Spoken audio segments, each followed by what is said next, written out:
This week, we wanted Evan to confront his inner demons, but an intervention seemed like too much work, so instead we just made him watch Jacob's Ladder. Welcome back to How Did You Miss This? A show where we fill the hellhole-sized gaps in our movie-watching history. I'm Evan Teller-Hickey, and with me as always, Michael Hansen and Chris Deshane. And today, we are going to be talking about the 1990 cult classic, Jacob's Ladder. This was voted hard for by Michael in the way that I voted hard for Empire Records and Chris voted hard for The Town. I totally missed this. What about you, Chris? I didn't miss this movie. I saw this movie when I was maybe 13 at a house party, and somebody was like, "Hey, let's put on a horror movie." And we were like, "Yeah." And then we watched it and we were like, "Nope." So I haven't seen it since I was 13 because I think it went over my 13-year-old head, and I haven't watched it since. But Michael, why is this the movie? This movie hits all of my buttons in terms of the setup, the story, the mood.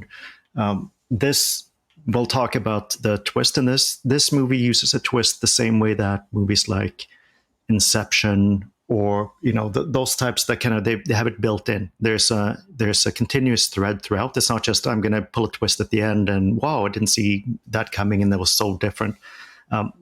So thematically, everything about this is everything that I look for in a movie, and part of that is it's going to be so fun to get poked at about this movie because I did it with the two of you. But this was one of those formative years. It really left an impression, and I've come back to watch this over and over. One of my most cherished movies for all the wrong reasons. Well, I missed this movie. 1990 was 10 or 11 years old. I guess this came out in November of 1990. So I guess I would have been 11 years old at that time. I don't think this movie came anywhere near my small town movie theater. And as a cult classic, it's one of those things that goes to VHS or DVD, Blu-ray, and you just miss. So, it went completely under my radar up until this point. I think the only sort of touch point that I had for it was listening to another great movie podcast, How Did This Get Made? And they reference Jacob's Ladder frequently as is like, oh, is this going to be another Jacob's Ladder scenario? And I was really curious to see what they meant by that. And now I know. You know. Now I know. Well, before we talk about what we actually thought about the movie and breaking it down, why don't we talk a little bit about how this movie got made? Yeah. So this movie's written by Bruce Joel Rubin, and he is sort of best known for writing the screenplay to Ghost, which also came out in 1990 and won Best Screenplay at the Oscars. And so he's got two really interesting movies coming out that year, Ghost and Jacob's Ladder, tonally very, very different, but both dealing with the supernatural. And evidently, it took him about 10 years to get both of these things made. He wrote both Ghost and Jacob's Ladder around 1980. And Jacob's Ladder, from what I was reading about him, came to him in a dream, or certainly the setup for it came to him in a dream, where he was in a New York subway station and couldn't get out. You couldn't get to the surface. And that is such an important scene in that sort of first act of Jacob's Ladder. So then he gets some heat behind the screenplay for this. Like it was named one of the best unproduced scripts in Hollywood, and starts to get some heat. And Paramount picks up both Ghost and Jacob's Ladder, but then sort of passes on Jacob's Ladder. An independent production company, Carolco Pictures, comes in and grabs it and gives it a $25 million budget, but more creative control for Rubin and the director they attached to it, Adrian Lyne, who had recently been nominated for Best Director for Fatal Attraction. And he's also made Flashdance in 9.5 Weeks. He makes Indecent Proposal after this. So, one of those guys who's into, with the exception of Flashdance, kind of like sexy thrillers, I guess. Yeah, it's an interesting one, because in the 10 years that it took to get this made, like you're saying, Evan, between 1980 and then 89 when they were filming this, I mean, this movie went through a bunch of iterations because it got picked up by Paramount along with Ghost, which Paramount kept. There was a number of directors who nearly did this. Like Ridley Scott, Sidney Lumet, like a bunch of folks who nearly were directing this, but because it took so long and then, things weren't happening and then, it didn't get picked up by studios, they moved on to other work. So I do think it's interesting to see it land with Adrian Lyne. And I think it's also the same kind of thing that happened with a bunch of the casting options as they were starting to try to get this made too, because there's a bunch of better known names than Tim Robbins who were nearly in this movie at different points and all kind of wound up again moving on to different things. So folks like Tom Hanks or Dustin Hoffman or Alec Baldwin, Al Pacino, whatever, all these different folks who kind of got looked at and moved on to different things. But like you were saying, like this is a pretty unique movie getting made in this era, because it is, and Ghost as well. I mean, they're both about, death and dying and afterlife. And is there really a hard line between these two things, or is there actually, a gradient between them? A lot of this goes back to Bruce Joel Rubin's, time that he spent kind of traveling the world and, living in Tibetan monasteries and Buddhist monasteries and stuff in Southeast Asia, and, dropping LSD, which gave him this kind of like, need to travel the world and explore this part of the thing. And then he came back, went to film school with a bunch of folks like Brian De Palma and Scorsese, who were his, classmates when he attended a few classes, and then kind of helped him get, back into Hollywood after he'd kind of been living in the middle of nowhere writing these things for a while. So, I mean, it's a weird trip that this thing takes to actually finally getting made. And it's a weird trip, I think, in the movie itself. But when this came out in 1990, tail end in November, it had an initial good run for a week or so, but then it really fell off quickly. So it had a budget of $25 million, but it only made $26 million at the box office. So barely breaking even. And the reviews for it were pretty mixed. Like, some people really love the story and how it explores a whole bunch of different themes and ideas. Other folks, thought it was kind of confused and directionless. So it's a really hit or miss thing with a lot of the critics. And right now it's got a 72% on Rotten Tomatoes. So, and it's, again, kind of a very high or low reviews, not a lot of like in the middle kind of stuff. So I'm very curious for you, Evan, having, not seen this before. What did you think of this movie after you saw it? Well, I know Michael is very concerned that we're going to spend a lot of time poking holes in this movie. I'm really glad I watched it. I dug this movie, Michael. Thank you for bringing it to my attention. I hope that it does bring a smile to your face. I can see you doing that. So I'm glad I watched this. This movie has stuck with me a little bit, and I'm very excited to talk about it. Chris, how about you? Does your 13-year-old self was like, nope, and I could totally see that? How is your not 13-year-old self, 30 years later? Yeah, I this movie's fine. I don't love it. I don't dislike it. I was happy when it was over. I mean, I didn't particularly enjoy watching this. I found there's just too much going on, and there's tries to tie too many things into it, which I'm sure we'll be talking about. It's fine. I mean, I can understand how it might speak to certain people. It doesn't speak to me. But Michael, for your, I don't know how many a 3 watch, was this still something that you love and snuggle up with? It is funny because I was watching this, and then my wife said, "I'm not sure this is general watching," because she sort of like overlooked over my shoulder as I'm doing. And it's like, yeah, you're right. Like, we have to be very careful about how we present this movie, because it's not for everyone. It's got some stuff in it that could be really off-putting, that I'd actually even forgotten about.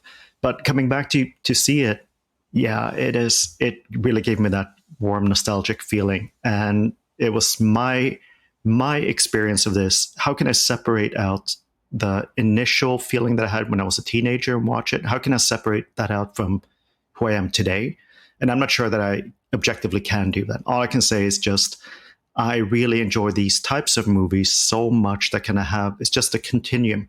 And I already mentioned Inception, but if you look at things like 12 Monkeys, or you like these movies that just kind of have, they just keep moving deeper and deeper, and they don't explain anything, and you just kind of like figure it out as you go.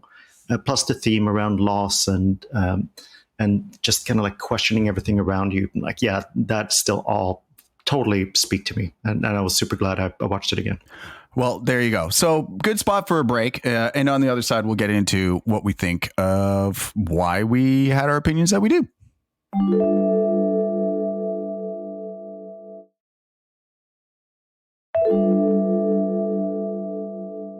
Welcome back. So we are going to probably spoil even more than usual, potentially with this movie than we normally do. There's a lot coming. So if you don't want us to spoil it, if you're going to go watch it, then go watch it and then come back and listen to us talk about it.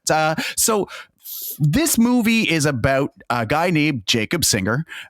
He's not a ladder salesman, though. He's actually a Vietnam War vet who is experiencing hallucinations and flashbacks.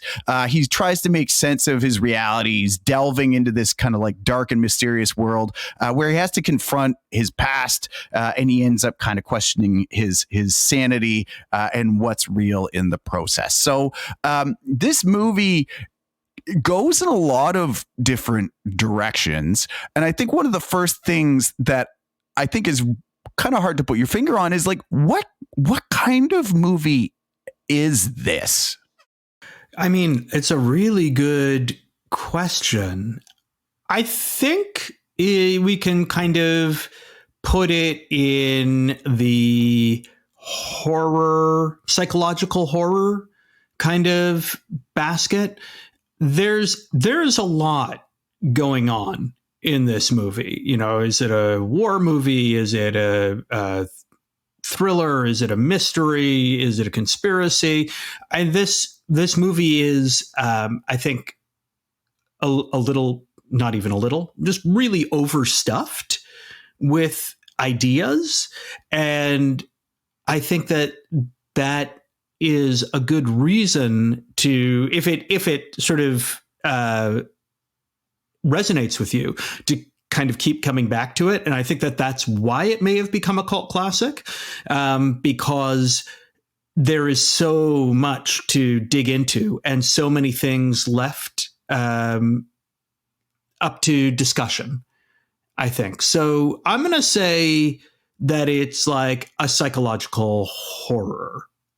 Michael? Right. And it doesn't really, and I'd like to think it doesn't really play its hand until the end, because for the longest time you might think, well, this is a government cover-up and this is sort of like someone suffering through this and can't make sense. But here's at least the answer. Here's what's been going on. You've been experimented on, and you know, like that could have been the movie. And then there's, of course, the twist at the end. And I think that you're right. There's a lot of things going on. There are a lot of backstories. There are a lot of topics around grief and guilt and all of this coming together. I'm very generous in my opinion about it. I think that they tie together quite well.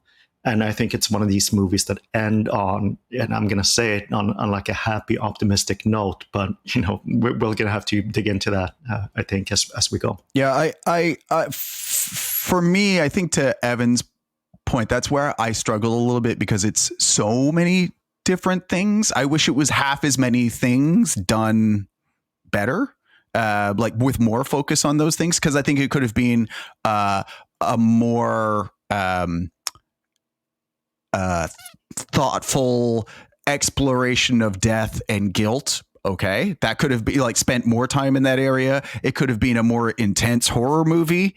Okay, you could have spent more time on that area. I felt the storylines about the drugs and the like conspiracy didn't need to be in there, and the war itself, I mean, that was just kind of a little bit unnecessary too. So I just found like it was a little bit overbloated. That's where I struggled a little bit with it.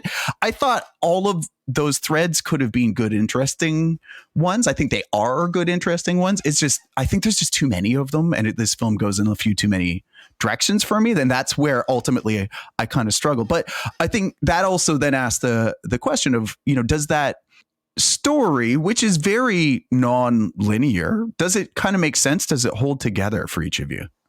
Well, I wonder if it matters, because, and again, I say that as a writer, and this is one of the things that we've come back to both, or one of these things that I would like to come back to. We've talked about in the Vertigo episode how the story doesn't really hold together. It kind of falls apart a bit, but it is compelling. And so you continue to watch along. And we talked about in the Empire Records episode how that story doesn't super hold together, but it's really kind of a vibe. And to me, like, this movie is really a vibe, and that vibe is deeply unsettling. And if you want to spend nearly 2 hours being really unsettled, then this is a great thing to put on. Obviously, Mikael loves to be deeply unsettled. And if that's the vibe you're going for, that makes me go like, okay, as something that is making me feel something, as art should, then this is doing its job in that way. Yeah, and I think that is, and again, I'm going to risk interpreting this in a way that's not told to someone watching it for the first time, but I think you put it really well. Like, it's a continuous descent into something. And then when you realize at the end what that descent actually represented and what he's going through, and it's about kind of like releasing from, his life, then it's like, that makes sense. But I can say that after, 35 years of having watched this many times. So I can't really separate out. Is that actually what's going on, or is it just because I've been watching it so many times and it's filled that place in my life? I think that's the interesting part for me. So I didn't really remember this movie. Like, I didn't remember what this movie was about from when I saw it as a teenager. So I was largely coming into it as like a largely blank slate. I remembered it's about a guy named Jacob, and I remembered the scene at the end with him walking up the stairs.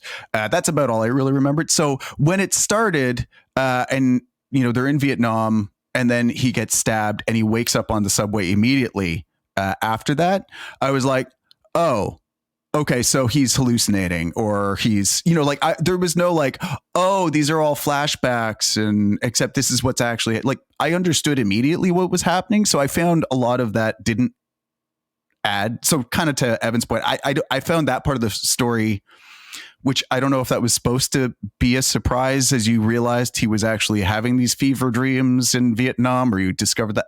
I knew that right off the bat. And I think that's maybe where this wasn't as tense. Or as someone who's watched it before, I remembered nothing about this movie. I saw it when I was maybe subconsciously, Chris. Maybe subconsciously, yeah. No, but I think to your point, like, and maybe it's just something that resonates differently with us. But he gets stabbed and he wakes up on the subway, and I immediately went, oh, he was thinking about what happened back in Nam, but then they take a shot up on the ad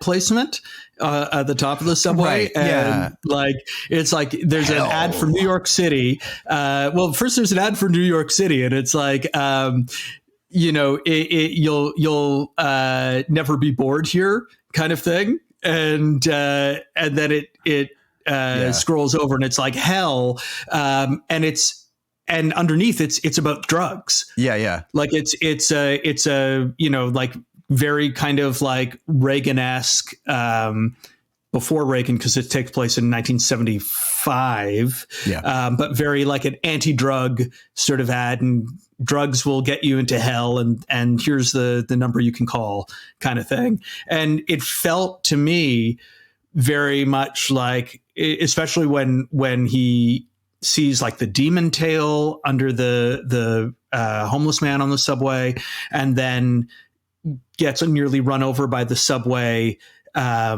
with the creepy looking souls in it, demon people. And it's like, oh, okay, he is now literally in the underworld. Like, and so that's the sort of transition that I made. It's like he is very much trapped in the underworld. Now let's go on this journey. Yeah, I just, it was, I guess some of the stakes come out of this movie for me because I realized from early on that I'm like, okay, well, this is all his subconscious. I think maybe if the sequence of events at the beginning of the movie, if he had woken up on the subway or had been dreaming on the subway and been having flashbacks in that order, you know what I mean? Like that would have structured it a little bit differently to maybe get me to buy in. I don't. Do you mind walking that out a little bit? Because I'm not entirely sure. Because it starts with Vietnam, right? It starts with him in Vietnam, and then the drugs, and then he gets stabbed, and then he wakes up on the subway, which made me, the structure of that made me think, okay, something's happened. I'm guessing he's just unconscious or something here, because the first set of stuff that happens on the train is so weird and bizarre. And then shortly thereafter sees his chiropractor, who gives him the spiel about, life. And, the only part of you that burns as hell is the part that's still attached to life. I'm like, okay, that just made me totally believe that this is him, having a fever dream or whatever as he's injured. If it had started in the other order where it was like he was on the subway and you just see him like twitching, having a dream or something, you get snippets of flashbacks or something, I think it would have been a little bit easier for me to have said, okay, continue to build some, or have some of that belief that maybe this is him flashing back. But just because of the way it's ordered and cut, I didn't really buy that it was a nightmare on the subway. So I guess for me getting started, it was like, okay, I have a pretty good hunch of what's going on. So back to the Vertigo example you gave, Evan, I don't know that part matters. You're like, but for me, it was like, there's no thriller in this when we got started, because I was like, I have a pretty good hunch here. And to Michael's point, maybe I've got subliminal stuff that was floating around from 30 years ago that I remembered, but that's where I struggled for much of this movie, because I'm like, all right, I get it. Like, he's injured. Got it. But I actually think so. I think it really works with the flashback, because then when they talk about like, how does he end up, this super intelligent guy, how does he end up starting to work for the post office? How does he end up just kind of going such a different direction? And that first interaction with his chiropractor isn't really that yet. He's just more asking that, like, how did a smart guy like you end up doing something like this? And they have that conversation, and then that triggers another flashback. And then, so for me, it really explains, like, he came back a changed person. He did a lot of different things, and then you kind of introduce that a little bit. But now he also has to try to explain what's going on with me. Like, why am I seeing these things? So for me, it worked. But again, it's so intermeshed with all of these years of memories that I don't know. But Evan, I really want to hear your take on this. Well, no, I think that different things hit people differently, right? And or the same thing can hit people differently. And it worked for me. where it doesn't work for Chris. Like I accepted him startling awake on the subway, clutching his side, that he was waking up from a dream, or that some kind of transition has happened. And, Chris, to your point about him talking to his chiropractor, Louis, and Louis sort of giving this philosophy, that does come sort of more like 2/3 of the way through the movie. And so it's still, things are still a little bit, nebulous at that point. But again, like, to me, the symbolism of him being trapped in the underworld was really obvious. And I was ready to go on that journey with him, as if he were like Dante walking through Inferno, or like Purgatory, or what have you. But I think to Chris's point, and I agree with you, that there doesn't seem to be like a whole lot of really tangible stakes to grab onto here. Yeah. I mean, really, the stakes are Jacob's immortal soul, I guess. But because there's no direct adversary, and it's just a vibe and him being confused. And sometimes there seems to be an adversary, but is that in his head? And he's popping between these different realities. The overall sort of like stakes for him as a character, the stakes for us watching him as a character, I think are diminished. Yeah. And so I think that can make the narrative feel flat, but I'm super into the vibe. So that this movie is putting forward. So I'm happy to go along for the ride. And I'm really like digging the symbolism that it keeps, tossing us, because this is like very rooted in, Judeo-Christian morality and, and death, medieval, and what happens after, and birth, and I was really kind of excited by that, and trying to tease it all apart and figuring like, okay, like, can I try to figure out what Jacob's kind of sin is that he's in purgatory for, or in hell for, because he may very well be in hell. I mean, they've put it up on the subway advertisement, hell. And so, what is he atoning for? And I have some theories on that.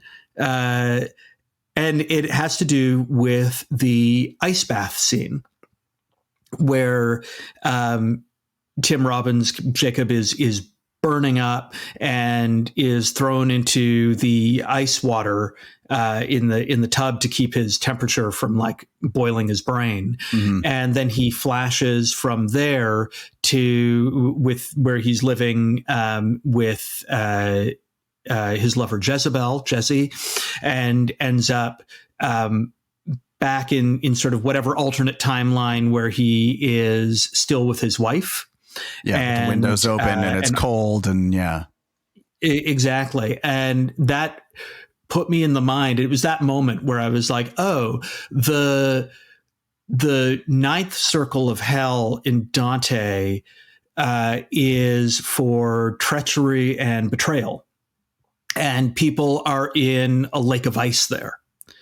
They're trapped in a lake of ice. And so it made me go like, oh, okay, here's this guy in ice water in the bath, and he's dealing with ideas of infidelity, because he's talking about to his wife, I had this crazy dream, like I was living with another woman. It was Jesse from, remember my coworker from the post office, kind of thing. Yeah. And so you've got that, but then it also feeds into a larger narrative of the treachery or betrayal that he may have done in Vietnam if, in fact, this whole drug narrative where like the U.S. Army has drugged his platoon with this drug, the latter, that's supposed to make them more aggressive, and instead of fighting the Viet Cong, they go and like basically murder each other, and so there's this sense of like, oh, is there a betrayal that happened there as well? And so that is my thoughts on his sort of sin. I look at it a little bit easier or simpler than that. Like I think that it's just so explained in the end, like that chiropractor conversation that they have, that just, it's his inability to let go. Like he's holding on to, like he's not ready to go. He's thinking about everything back home. He's still holding on to all of these ideas and dreams. And that's what's causing this. He needs to go through all of these steps to finally get to a point where he can realize, okay, well, this is it. I need to let go. And then he can do it in a joyful way, and he can be led, up the stairs and be at peace. But I think he had to go through all of those steps, not necessarily because he had done anything. He carried this terrible sin, but it's just he was not ready to let go. And then you see everyone around you as demons trying to rip you away. But the second that you're able to just kind of accept your fate, then you can see them as angels. They're coming to take you away to the next place. Yeah, and I guess like, the big spoil of the ending. So he was dead the whole time, or at least fighting for his life. Dying, yeah. I think that's the challenging part about it too, is because and I mean, it's the interesting and challenging part about it is it's not clear, right? It's not clear if he was dead the whole time. It's not clear how much of the stories about these different relationships are true or invented in his own brain, things that he, was there betrayal there with his wife? Like, was it actually his ex-wife, or was it his ex-wife because now he's dead? Like, do you know what I mean? Like I had a hard time stitching those together, which makes for interesting conversation and theory crafting about, well, what was really happening, who did what, what actually happened to his son, and what role did he play in that? Were he and his wife separated, and so then he only gets to spend time with Gabe on the weekend, and you don't know a lot of these things, so you're kind of forced to fill in those blanks, which as we've learned, I think Evan enjoys a lot, and I don't always love. So, I mean, I think we're understanding partly how we got to where we are on our views on this movie. But I do think, Evan, you kind of touched on it. Like there is definitely a tone that sits over this movie, which is, I would suggest, not one of cotton candy, fun, puppies, and unicorns. Am I wrong? Oh, I think you are. I think you are very right. Like, this movie has such an deeply unsettling tone, and that is crafted, I think, beautifully in camera. I think beautifully with the performances. I really love how they use 1970s New York as its own kind of character, and that you really have to sort of, like, I was wondering, like, okay, so is New York in the 70s like a greater hell than being in Vietnam? Like, it really like seems terrible, and the way that the cinematography takes you through this world, and that you only catch glimpses of all of these sort of horrific things, the demons, and there is one big notable exception in the scene in the asylum hospital, but everything is done really well just to make you feel creeped out and kind of icky. And I think that this movie achieves that so masterfully. And I thought I was really impressed. Yeah, I think it works the best when it's the creepy thing more so than the gory things. The creepy things when you kind of have he finally thinks he's got like a moment, he's back with his wife, but then there's that voiceover, dream on, or later he just back in the apartment and he sees this person with the insect sort of shaky head, and it just like there's these creepiness that just kind of gets you. Ugh. But that I think is when it works the best. And then sometimes when it's the most obvious, whether it's gore or whether it is like part of the people that you see at the asylum, like you mentioned, the hospital, it's probably a little bit much. But for me, it really works this descent. It's constant, right? It goes a little bit deeper, deeper, deeper. It's every now and then he gets his head above the surface, catch some air, but then he's just like dragged back into it. Yeah, I'd agree. I think for me, that tone of kind of, it's dark. It's a little unsettling. I think it's also, you get that sense of just how unpleasant it is. Like something's going on that's really unpleasant, and then there's these really unsettling moments that tie into to kind of give it that next level up. Like Mikael said, I think the hospital scene goes a little much for me, although I think it's the scariest or creepiest by far part of the movie, but it definitely goes over the top. I will say though that I found the last act, like the last third of it, kind of moves away from that tone a little bit though, where it becomes a little bit more of that kind of like conspiracy thing. What happened to these guys in Vietnam? Who's this guy? Who knows about the drugs? You don't get quite as many of those creepy, unsettling moments. You get some, but not that. I find it skews away from that, where you had a lot more of that in the beginning and a lot less as you move. It's a good point, but for me, it's explained by like now they're finally starting to kind of they're getting an explanation for what is causing this. Why are they experiencing this? And it kind of, so I think it makes sense that it takes a different tone for that, because now they're kind of like, we're going to get to the bottom of this. They get Jason Alexander as their lawyer to look into this and kind of investigate. And it's like, we're finally going to get to the bottom. And then when that falls apart, then you're into this final act of just, I think also not just story-wise, but from a filmmaking and like the real aspects of filmmaking point of view,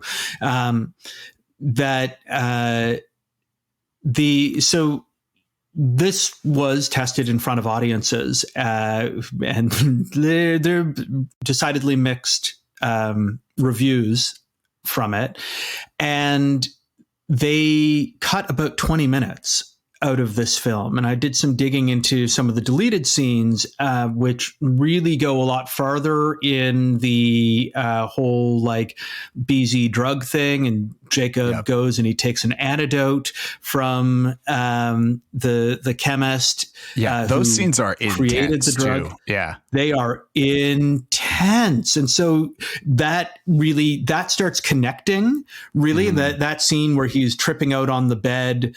And blood is coming down from the ceiling, and the ceiling is shattering, and he can't move, and demon tentacles are coming through the ceiling. Kind of tie the drug and the demon narrative together a little bit. Yeah. There's also an alternate ending where he faces, instead of Gabe leading him up the stairway, he faces Jezebel. Yeah.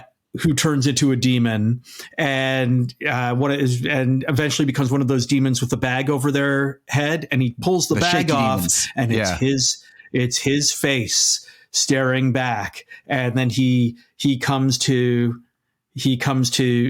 acceptance there. So there is really some stuff that was just literally cut from the film that I think maybe would have tied that a little bit more together. But I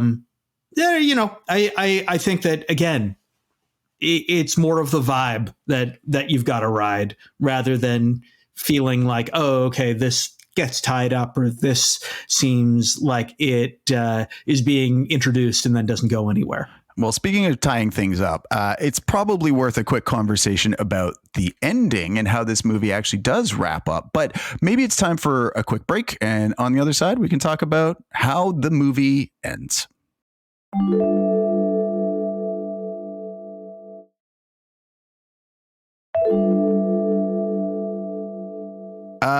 Welcome back. So, how this movie ends, I'm very curious how each of you thinks.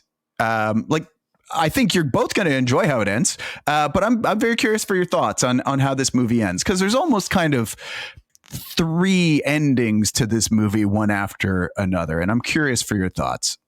I found it satisfying. Yeah, I mean, Jacob is led to heaven by his son Gabe, and then we cut to Vietnam, and we find out that he is dead in the infirmary tent, and the doctor's like, well, he put up one hell of a fight, which made me go, oh, so all of those moments where he's like almost killed by like being run over, or it's usually being run over by something, a subway or a car, or being thrown out of a car. All of those moments are these moments where like he sort of like flatlined and then kind of came back. But then there's that final title card. It fades to black, and you get this like card saying that the U.S. military experimented with the drug BZ on soldiers, that the Pentagon denies this. And I was like, what? Yeah. This like it was one additional thing where I was like, oh, so okay, now I'm like, I didn't need that. I didn't need this suddenly to become like a PSA or a moralizing thing or a conspiracy about the U.S. military. So now, like now, audience, now that you know this, go out and write your Congress people. Like it seemed very like, of all the things that are strange about this movie, that to me was the weirdest choice. It certainly doesn't fit. And I probably would have reacted to it more if I'd seen it here the first time. But growing up in Sweden, watched it, it just was like, oh, that's interesting. They did an experimentation. Okay. And it was like, I don't think it reacted with me that way, but for sure, it does not belong. It doesn't help the narrative, doesn't help me with the enjoyment of the movie, doesn't put it in context at all. But in terms of how it ends, like I am so pleased with how it ends. Everything from how when Louis comes to rescue him from the hospital, and he takes care of him, and he gets him back up again, and he goes back to his old apartment, and he's greeted, like Dr. Singer. He comes in, and it still has that like terror there because he sees like a vision in the apartment, but then he sees Gabe, and it's just, to me, that is such a nice conclusion to the whole thing. And it's where, you have to suffer through a lot in this movie to get there, and I don't recommend it just for everyone, but the ending to me is so satisfying. Like, it just feels so nice for him to get that conclusion. I think one of the interesting things too about that conclusion and being with his son Gabe is Macaulay Culkin's in this movie. What? Well, and not just in this movie, but uncredited in this movie, which is so strange to me. He plays such a large part.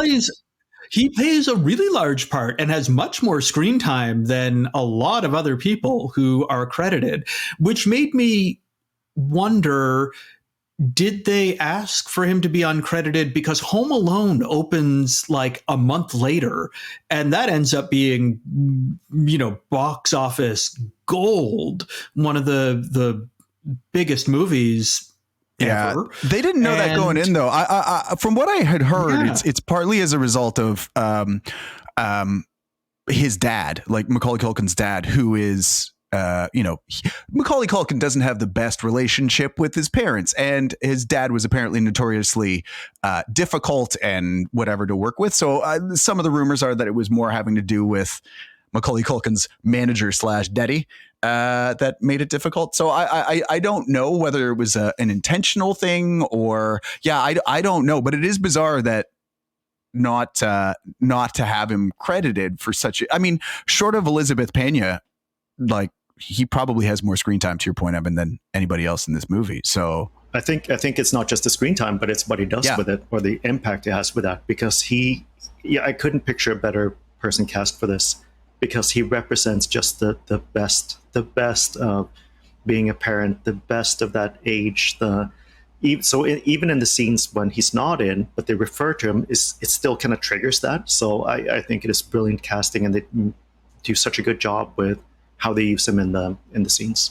Yeah, I think his acting is really strong too, and some of the most beautiful moments in this film, and there are some really beautiful moments, is when, like, Tim Robbins is tucking Macaulay Culkin in, and he seems like a really good dad, and then his other boys have a bunk bed in the same room, and it feels really natural and really real. It's like one of the kids wakes up and he's like, "You didn't give me my allowance," and he's like, "It's 5 a.m. Like, we'll talk about this later." And it's like, yeah, that's like, that feels very much like a real domestic moment, and it's I think a real testament to Tim Robbins as an actor to bring that sort of really loving fatherly moments, and then these moments of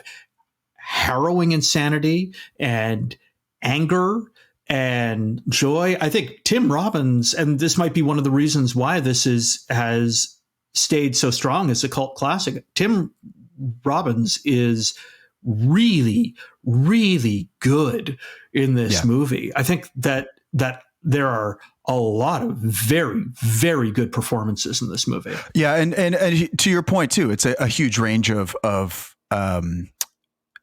performances in this movie too, right? From relationships with a wife, a lover, his kids, these scenes of terror and bewilderment. Like, there's a huge range of stuff. I think Tim Robbins is great in this movie. I really do think he's great. And I mean, this is kind of a step away from some of the more comedic stuff he'd been doing. Gives him a chance to get into more of a dramatic role. I mean, it's a few years after that you get, probably his pinnacle slept on movie, which is Shawshank Redemption. I think 3 or 4 years after this. But I mean, I think he's great. The other thing I think he is really frigging tall. And I forget that every time I see Tim Robbins in something, until he's just towering over people. And you're like, oh, right, he's giant. Like, when Jesse climbs into the shower with him and like comes up to like his belly button, you're like, oh yeah, I forgot Tim. He's just huge.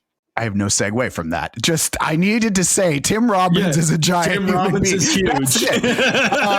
So in terms of the natural segue would be, that's what she said. Oh, jeez. So in terms of the other performances in this movie, I mean, we've kind of touched on Macaulay Culkin and Tim Robbins. Did any of the other supporting actors stand out here for you guys? I mean, I think that across the board, there are some really, really excellent performances. The one that really surprised me, not because I was like, oh, I can't believe that guy is giving such a good performance, but because it is, again, this really beautiful piece of acting, is the monologue that Paul gives, so played by Pruitt Taylor Vince, in the pool hall bar boxing club that they're in, when he reveals to Jacob that he is being pursued by demons and he thinks he's going to hell. That bit of acting is really, really strong. And I made a note of it because I was like, damn, like that's really good. I agree. I was going to mention the exact same thing. It's such a small but such an important thing, because it's how he does what he does with that little stuff. It is so impactful. And same even with the little glance in the car just before the bomb goes off. Like, it's just, these are very important moments that if it hadn't been done right, then it's much less believable. I was super impressed with it. I will say, actually, I really liked Danny Aiello in this movie. I found some of his scenes were a little over the top, but I also think they were supposed to be, given his nature of, being an angel or savior or whatever too. I really like those. What I will say though, is as the chiropractor / angel character, number one, I thought he seemed really convincing as a chiropractor, but the thing about the chiropractic scenes I didn't love was the sound effects. It sounded like somebody was chewing on stalks of celery every time he popped bones. It was really, really bizarre. So I did not love the sound effects there. I get that, and I wonder if, again, that was deliberate. It's part of this like unsettling tone, and also we have to remember that it's like 1990 for the audience watching this, and maybe they don't really know so much about chiropractic at that point, but the sound of bones and everything kind of like shifting and resetting is gross in general.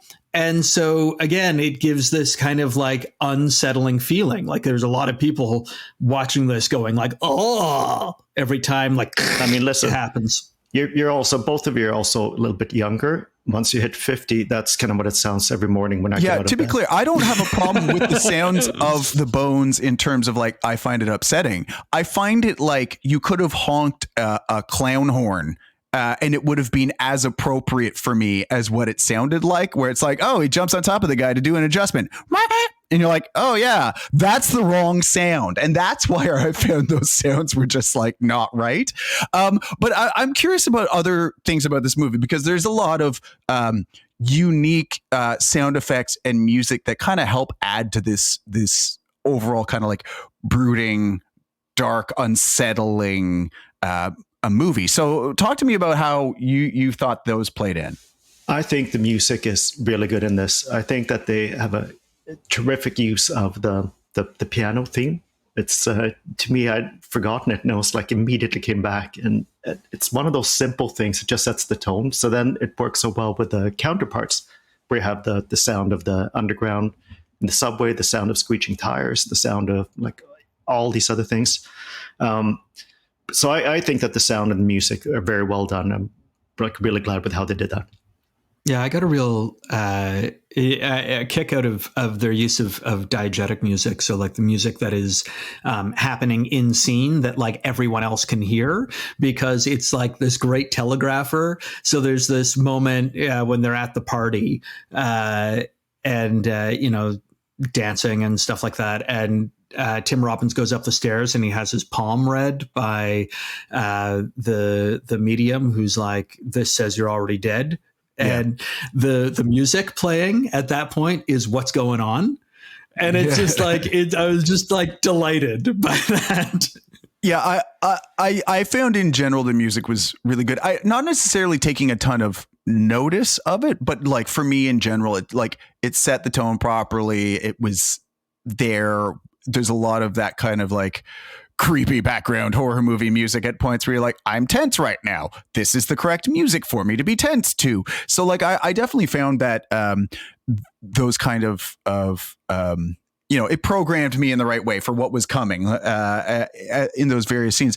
The one thing I found pretty creepy in terms of sound effects, which I do think generally were done pretty well, minus the chiropractor noises, were some of the demon noises too. Like I definitely found at points where those sounds that they add for some of the demon things, the shaky head people and those kinds of things, were like, oh yeah, that's unsettling too. That's it. Like the unsettling, disturbing nature of it. That is exactly it. Like that's that creep thing where you're kind of like on edge and a tense, little shiver up your spine, and yeah.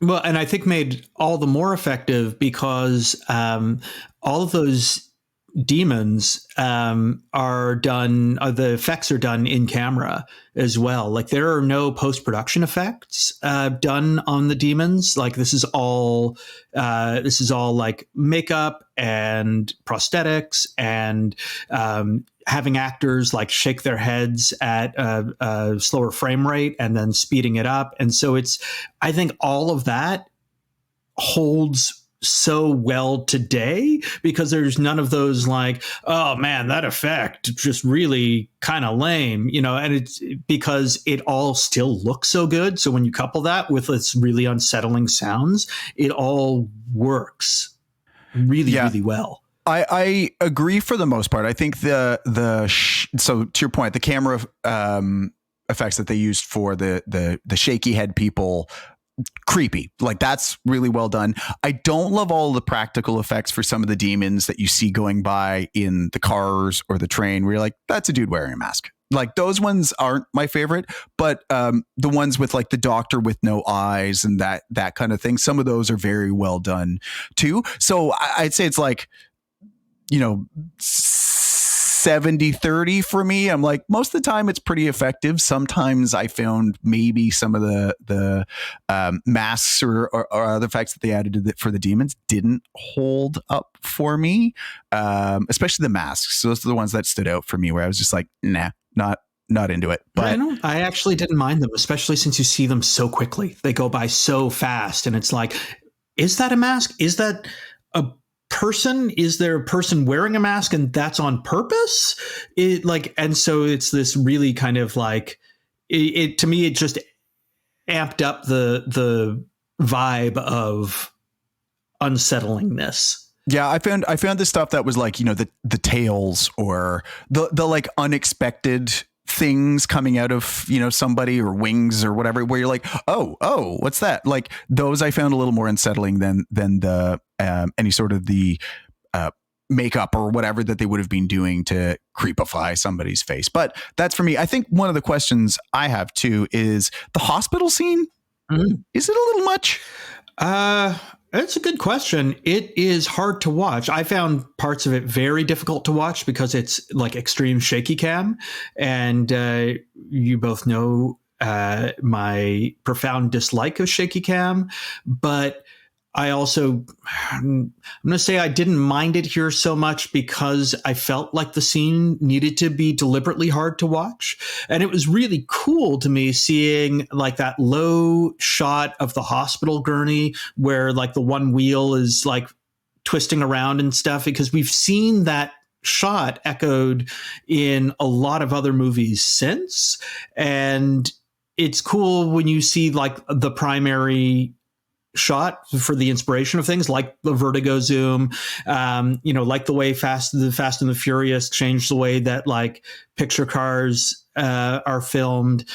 It's cool to see like, oh, this like low down shot of a wheel that you see in a lot of other films. Like this is where it comes from. And again, with the sort of practical effects or the use of actors who have disabilities or deformities from thalidomide, I think was one of the or a couple of the actors who are like crawling over top in the asylum. All of that is, I think, just really effective to give you this kind of like real madhouse feeling. Yeah. So like I'm on board with that because again, it's a horror movie. And so I'm on board when this just goes full horror. Yeah, I actually think that part was too much. I do like the descent into the hospital where it just gets like weirder and weirder. I thought that actually having the people with sort of like malformed limbs, I thought that was too much, but otherwise it really fits that you just go so deep into the core of this place, the deepest place, and then that's where it all happens. So that for me actually works. Yeah, it's an interesting one for me. I will say the rolling through the piles of limbs on the floor felt a little bit Halloween Funhouse for me. I was like, all right, that's not my favorite part, but like the rest of it was definitely, that's probably the most upsetting part of the movie. That's where I found, I forget exactly where it happens, but it happens like 60% of the way through the movie or something like that. And then there's nothing at all on that level of disturbing that happens again. And so I think that's where I found, that uneven tone for me, whereas like you're going up this roller coaster ride, you'd go down this big hill and then it's just flat after that in comparison. So I wish there'd, been a little bit more of that. If we're going full horror, then let's go, like really ramp it up as he's getting towards his final moments or something and really lean into that aspect of it. That's a little much, but I mean, overall it was pretty upsetting, very disturbing, part of the movie. So interesting tie in here. I mean, this movie is a little bit of a war movie. Some of the scenes where they're, having a battle in Vietnam. I'll give you one guess who they hired to do the 5-day boot camp for them to teach them how to look like soldiers. Was it Oliver Stone? No, but close. The Dale guy. Exactly. Dale Dye, yet again, the military consultant for all things Vietnam, came in to do a 5-day boot camp for them before they shot their war scenes in this movie. I don't have too many details on whether their boot camp for Vietnam was as terrible as the folks who were on Platoon. Hopefully nobody lost any thumbs or anything. But Dale Dye yet again, a fine alumni of our show, popping up yet again. I think it does make me ask the question around some of those soldiers, just as they were going through this movie. There's a couple scenes in the movie where those his fellow soldiers show up, and then we even get some scenes where they're talking to each other without him present. I'm curious whether those vets that he was trying to uncover the conspiracy with, were they in purgatory as well, or was this guilty conscience, or what was that part about? Because I think that's one of the parts of the movie that I didn't get. Yeah, I'm with you on that, Chris. I didn't get it either. Like, there is this one moment when Jacob is talking to his army buddy Frank, and Frank's like, we're all backing out. We're dropping this. Don't call me again, kind of thing. And he hangs up and then puts the phone off the receiver. And then he turns and he looks at the other army buddies, and they're all sort of at Frank's place. And that is it is a very deliberate shot that is done without Jacob being present. And this is away from his perspective. So the only thing that I can really draw from that, because now it feels like we're outside of his subconscious, unless, in this dream state, he's seeing everything and he's sort of omniscient in this dream state. But it feels kind of like his army buddies are in purgatory as well, that everybody's in purgatory here. This is Lost. And that his buddy Paul, when the car blows up, actually goes to hell. That's what happens. He's gone to hell now. And Jacob at the end being led up the stairs by Gabe, he goes to heaven, and all of these other members of the platoon who are in purgatory will have their own kind of thing happen to them. So that's what I think. I wouldn't have thought about it that way, but that's actually really interesting. The way I thought of it was more that he needs for them to turn against him for it to make sense for his journey. Like, he's on his own. He doesn't have that support. Everything's falling apart. The case is falling apart. He needs to go through that. So that's the mental construct that happens. Oh, that's interesting. So that they're continuing to burn things away, that everything that he was has been burnt away, and then right, he needs to lose everything. He can. Yeah. I was see that too. I was very curious because the only way I could make sense of the whole drug experiment storyline was that he was in some way involved with this, and that there was some element of his guilt, because in the beginning you don't see him taking drugs. You don't see him having any of the weird side effects that all the other folks doing. When he's running away, I assumed he was like, okay, well, maybe if he's running away because he knows what's happening and he's got to get out of there. And then that's the only way that in his subconscious he would know anything about these experiments and these trials and the drugs. And so I was like, okay, is he playing this story out in his subconscious because he's trying to figure out, you know, what they are doing, and it's all a story he's telling himself as he's trying to come to terms with his like involvement with this drug? Because otherwise I had like no way to make sense that he knew anything about the drugs, right?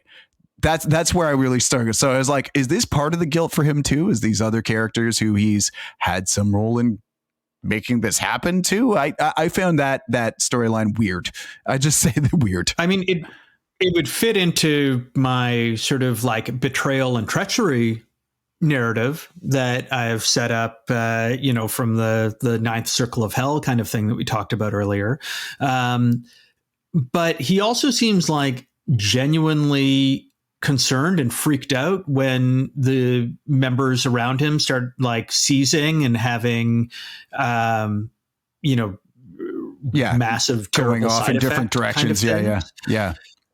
And his subconscious, you know, if it is his subconscious that we're talking about here, when the chemist is talking to him, like there, you know, he's telling him that like the platoon got dosed, and you know, that and that nobody knew except like, you know, the chemist and the brass kind of thing. And so there's this sense to me that like that he didn't know what was going on with that, because it would then sort of like, I don't know, his own personal narrative then doesn't quite hold up in some ways.